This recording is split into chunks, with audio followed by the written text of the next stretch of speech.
renggo ning gori manggen tanpa siring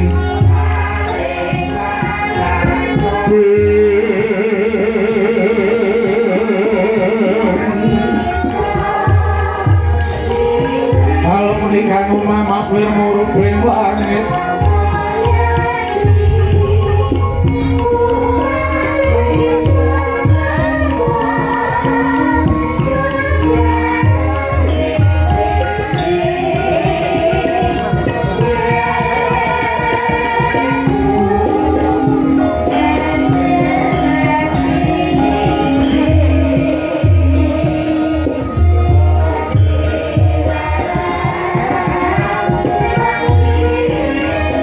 yen sarwa manit lawing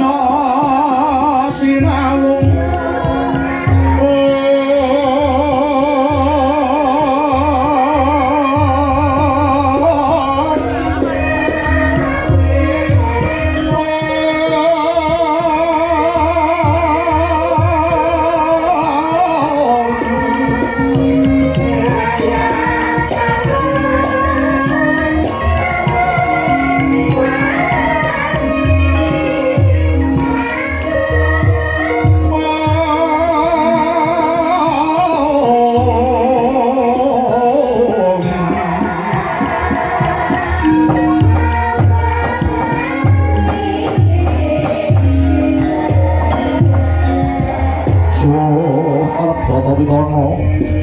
Marbuka Purwakaning kandha nenggih melari ringgit Purwa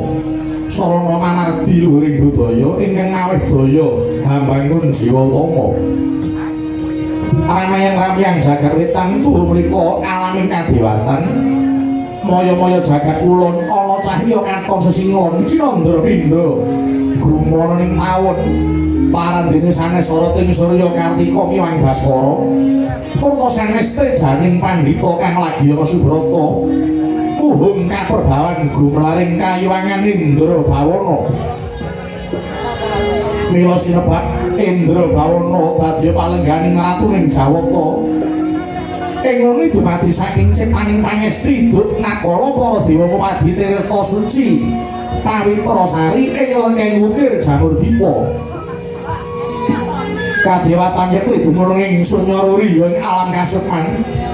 mila ana padhang sanes Trahina ana peteng sanes Ratri Lora Hamboga tan karaos luwe Lora Ngunjuk tan karaos Salit areh Hamung Hayem kelawan Hayem uparengganing kayuwangan kaindran tan kenori numpaka amung sarana kuwi leting manyandra labet rengganing sasana rinengga pepetan ngimba swarga lupa sinten to ingkang lagi pinarak ing Palanggaretna meneng dene Capna wisik Sang Hyang Natadewa nenggih Sang Hyang Indra Bathara Sakra Sang Hyang Suramati ya Sang Kumadya mila wisik Sang Hyang Indra karana pinatah dadi ratu ning Jawata wenang mangreh Sang Dewa Watanawa wisik Sang Hyang Sakra labet kawawa mangreh lampahing gelap ya Bathara Suramati dadi mestikaning jurit tur wewenang ngratoni para satria ingkang hambet suci. Wisik Resi Umadya karana wenang nyobi anteping tekad para satria kang lagi teteki. Kuwasaning Hyang Indra wenang ngluhuraken kawibawan lumaos ya bak musining Bawana. Wenang nurba isining samudra mangreh Jawata dewaning toya. Ngobahaken kukusing Haldaka ingkang winatosani kelaladan ingkang masih telatah njungring salupa sinten to ing Hami Surya Sang Hyang Indra minangka ratuning dewa tanana liya muhung Sang Hyang Guru inggih Sang Nilakanta mila nadyan mo pangartining Hyang Suropati amung ngampil kuncaraning Hyang Giriwati nuju hari Soma hanyaring mangsa paguna Hyang Indra keparengiyos siniwakaning bali pakarya warna lenggahing dampar Palanggaretna giya hangawe sangga para putra ingkang keparengayun nggih menika putra pembayun giya marak mangayun labet kayunyun hardaning kayun nenggih ingkang wisik Bathara Citragada masih muda dasar pideksa sembada mangreh Sangya Durhandara sumambung Wiswanira putra manenggak Indrabawana inggih menika Wisik Bathara Citrasena. Sembada Wirutama wenang mangreh tanem tuwuh ing kayuwangan Kaindran. Kasembet ing wuntan ugi kalebet majaning Bathara Sangkra Hyang Wisik Bathara Citrarata. Piniji ing Rama Kiren Hangratani para Gandharwa. Ing jawi ketingal Handher Sang Hyang Dewa Durandara ketingal Samya Mabukuh lan wonten ingkang nyabawa. Ing pagedhongan Sang Hyang Indra menggalik ing putra Bathara Arjuna Winama ingkang piniji mapakaken paripuyaksa saking Manimantaka mila laju nimbali para putra ingkang tingal sami marak mangarsa. Dereng Kantara Dangu ketinggal prataning Hyang Kanika putra gupuh-gupuh Bathara Indra nggih hangacarane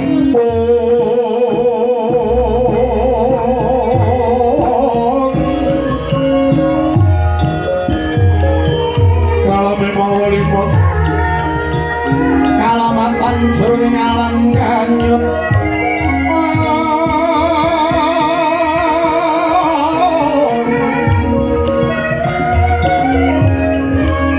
satine yang panemot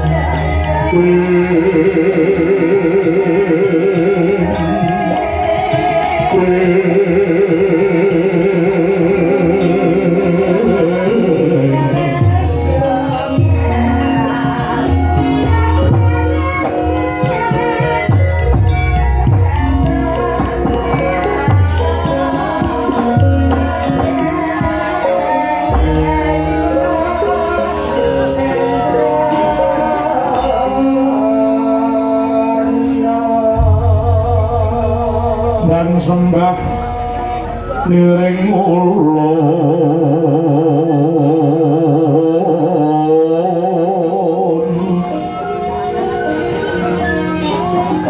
kapurba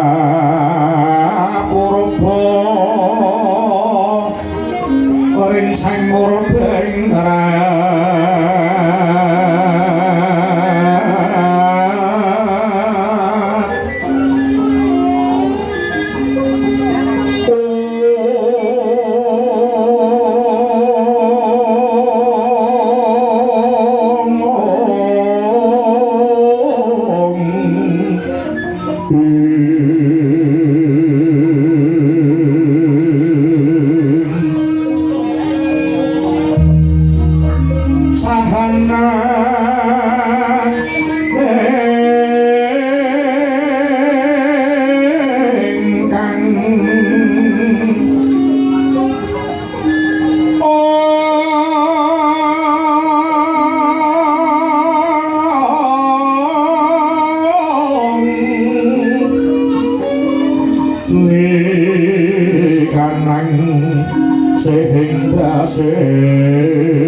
maweh